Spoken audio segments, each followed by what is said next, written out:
तसव्वुर करें एक ऐसा बादशाह जिसके सामने पूरी कायनात झुकी हुई हो, जिसके हुक्म पर हवाएं चलती हों, जिन्नात काम करते हों, परिंदे फौज में सफ बांधते हों और खुद शैतान उसकी कैद में हो। ये कोई अफसाना नहीं, ये हकीकत है। ये है हजरत सुलेमान अलैहिस्सलाम, अल्लाह के नबी, दाऊद अलैहिस्सलाम के बेटे और दुनिया के सबसे ताकतवर बादशाह। अल्लाह ताला ने उन्हें वो कुछ दिया जो न पहले किसी को मिला था, न कयामत तक किसी को मिलेगा।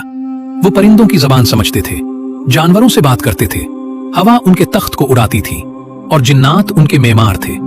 खुद सुलेमान अलैहिस्सलाम ने अल्लाह से मांगा था, ए रब, मुझे ऐसा मुल्क दे जो मेरे बाद किसी को न मिले, और अल्लाह ने वो मांग पूरी कर दी। अब एक दिन उनके लश्कर का मुआयना हो रहा है। जिन्नात हैं, इंसान हैं, परिंदे हैं, सब सफ दर सफ खड़े हैं। सुलेमान अलैहिस्सलाम की नजर परिंदों की सफ पर पड़ती है और वो रुक जाते हैं। हुदहुद, वो छोटा सा परिंदा जो लश्कर का बाकायदा हिस्सा था, गायब है। गुस्सा भड़क उठता है। वो कहते हैं, अगर ये कोई वाज़ेह उज़्र लेकर ना आया तो मैं उसे सख्त सजा दूंगा, बल्कि ज़िबह करवा दूंगा। लेकिन अभी गुस्से की आग भड़की ही थी कि हुदहुद आ गया, और जो बात उसने कही, उसने सुलेमान अलैहिस्सलाम का सारा गुस्सा एक लम्हे में हैरत में बदल दिया। हुदहुद ने कहा, मैं वहां से आ रहा हूं जहां आपकी नजर भी नहीं पहुंची। मैं सबा से आया हूं, यमन की सरजमीन से। वहां एक औरत हुकूमत करती है, उसका तख्त बहुत अजीम है, उसे दुनिया की हर नेमत दी गई है, लेकिन वो और उसकी पूरी कौम अल्लाह को छोड़कर सूरज को सजदा करती है। शैतान ने उनके आमाल उन्हें खूबसूरत दिखा दिए हैं और उन्हें सीधी राह से दूर कर रखा है। ये अल्फाज सुनते ही एक नबी का दिल दर्द से भर गया। एक पूरी कौम, एक ताकतवर मलका और अल्लाह के सिवा किसी और को सजदा। सुलेमान अलैहिस्सलाम ने हुदहुद से फरमाया, हम देखेंगे कि तूने सच कहा या झूठ।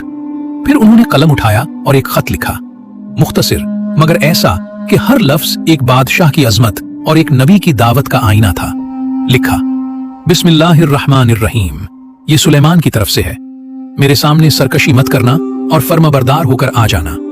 बस इतना, न फौज का जिक्र, न जंग का ऐलान, सिर्फ एक नबी की सादा और परजलाल दावत। हुदहुद को हुक्म हुआ, ये खत मलका के पास ले जाओ, उसके महल में डाल दो, फिर एक तरफ हट जाओ और देखो वो क्या करती है। अब आते हैं मलका बिल्कीस की तरफ।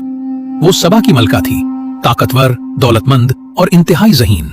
उनका तख्त इस कदर अजीम और जेवर आलूद था कि हुदहुद ने हजारों मील दूर से आकर उसी का जिक्र किया। वो सिर्फ खूबसूरत नहीं थी, वो सियासतदान थी, हिकमत वाली थी, दूर अंदेश थी।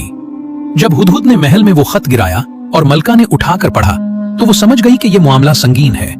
उसने अपने सरदारों और दरबारियों को बुलाया और कहा, ऐ सरदारों, मेरे पास एक बुजुर्ग खत आया है सुलेमान की तरफ से, और वो कहता है, सरकशी मत करना और फर्माबरदार होकर आ जाना। अब बताओ क्या करें? दरबारी बोले, हम ताकतवर हैं, सख्त लड़ाके हैं, जो हुक्म दें हाजिर हैं। मगर मलका ने जो कहा वो एक ज़हीन हुक्मरान का कौल था। उसने कहा, बादशाह जब किसी मुल्क में दाखिल होते हैं तो उसे तबाह कर देते हैं, वहां के इज्जत वालों को जलील कर देते हैं, और ये सुलेमान भी यही करेंगे। इसलिए पहले एक तोहफा भेजती हूँ, देखती हूँ वो क्या जवाब देते हैं। अगर बादशाह है तो तोहफे से खुश हो जाएगा, अगर नबी है तो तोहफा वापस कर देगा। ये उसकी ज़हानत थी, वो परखना चाहती थी। उसने शाही तहाइफ भेजे, सोना, जवाहरात, नादिर और कीमती चीजें। जब ये काफिला सुलेमान अलैहिस्सलाम के दरबार में पहुंचा, उन्होंने तोहफे देखे और वापस कर दिए, मगर जवाब जो दिया वो तारीख बन गया। उन्होंने फरमाया, क्या तुम मुझे माल से खुश करना चाहते हो? जो अल्लाह ने मुझे दिया है वो उससे कहीं बेहतर है जो उसने तुम्हें दिया है। ये तुम हो जो अपने तोहफे पर खुश होते हो। जाओ और अपनी मलका से कहो, हम ऐसे लश्करों के साथ आएंगे जिनका मुकाबला वो नहीं कर सकते। ये वाज़ेह पैगाम था। नबी के सामने दौलत नहीं चलती, ईमान चाहिए। जब सफीर वापस आए और मलका ने सुना तो वो समझ गई, ये आम बादशाह नहीं, ये वाकई अल्लाह के नबी हैं। तोहफे से मुतासिर नहीं हुए, ताकत उनके पास है, लेकिन पहले दावत दी। ये नबियों का तरीका है। और फिर मलका बिल्कीस ने वो फैसला किया जो तारीख का रुख मोड़ देगा। उसने खुद चलकर सुलेमान अलैहिस्सलाम के पास जाने का इरादा किया। इधर जैसे ही सुलेमान अलैहिस्सलाम को खबर मिली कि मलका आ रही है, उन्होंने अपने दरबार में एक सवाल रखा। उन्होंने कहा, तुम में से कौन इसका तख्त मेरे पास ला सकता है इससे पहले कि वो यहाँ पहुंच जाए? मलका का तख्त सबा में था, यमन में, सैकड़ों मील दूर। एक ताकतवर जिन आगे आया और बोला, मैं उसे लाऊंगा इससे पहले कि आप अपनी मजलिस से उठें, और मैं इस पर अमानतदार हूं। मगर फिर एक और शख्स बोला, अहले इल्म में से जिनके पास किताब का इल्म था, और उसने कहा, मैं उसे आपकी पलक झपकने से भी पहले लाता हूं। और अगले ही लम्हे तख्त सुलेमान अलैहिस्सलाम के सामने था। पूरी दुनिया आज भी इस लम्हे पर हैरान है। हजारों मील दूर का तख्त पलक झपकने से पहले सामने। ये अल्लाह का इल्म था, इसकी कुदरत थी और उस बंदे की ताकत जिसे अल्लाह ने वो इल्म दिया था जो आम आंखों से नजर नहीं आता। सुलेमान अलैहिस्सलाम ने तख्त देखा और फौरन कहा, ये मेरे रब का फजल है, वो मुझे आजमाता है कि मैं शुक्र करता हूं या नाशुक्री। एक नबी की ये आजिज़ी देखें, इतना बड़ा मोजज़ा उनके सामने हुआ और पहला लफ्ज जो मुंह से निकला वो अल्लाह की शुक्रगुजारी था। फिर उन्होंने हुक्म दिया, तख्त में थोड़ी तब्दीली करो, देखते हैं मलका पहचानती है या नहीं। और साथ ही उन्होंने अपने महल में एक ऐसी चीज बनवा रखी थी जो कोई पहले सोच भी न सकता था। शीशे का फर्श और उसके नीचे बहता हुआ पानी और पानी में तैरती मछलियां। ऊपर से बिल्कुल पानी लगता था मगर था शीशा। जब मलका बिल्कीस आई और महल में दाखिल हुई, उसने फर्श देखा और पानी समझकर अपनी पिंडलियों से कपड़ा उठा लिया।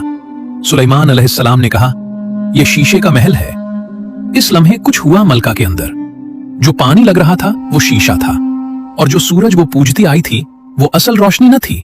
असल नूर तो यहां था, अल्लाह के नबी के सामने। और फिर वो लम्हा आया जो कुरान ने हमेशा हमेशा के लिए महफूज कर लिया। मलका बिल्कीस, वो औरत जो कभी सूरज की पुजारी थी, जिसका तख्त अजीम था, जिसकी सल्तनत वसी थी, वो अपने पूरे वजूद से बोली, रब्बी इन्नी ज़लमतु नफ्सी व अस्लमतु मा सुलेमान लिल्लाहि रब्बिल आलमीन। ऐ मेरे रब, मैंने अपने नफ्स पर जुल्म किया और आज मैं सुलेमान के साथ मिलकर अल्लाह रब्बुल आलमीन के सामने इस्लाम लाती हूं। ये सिर्फ एक औरत के ईमान का ऐलान न था, ये एक पूरी कौम की हिदायत का आगाज था। सुलेमान अलैहिस्सलाम का मकसद पूरा हुआ। उन्होंने तलवार से नहीं, हिकमत से फतह की, दावत से जीता, मोजज़े से रास्ता दिखाया और एक मलका का दिल बदल दिया। ये थी वो दास्तान जो अल्लाह ने सूरह नमल में कयामत तक के लिए महफूज कर दी, क्योंकि इसमें हर दौर के इंसान के लिए सबक है कि ताकत हो तो आजिज़ी हो, कि इल्म हो तो शुक्र हो, कि दावत हो तो हिकमत हो, और कि जब इंसान का दिल खुला हो तो अल्लाह की हिदायत पहुंचने के लिए कोई फासला नहीं रुकता, कोई तख्त नहीं रुकता, कोई सूरज नहीं रुकता।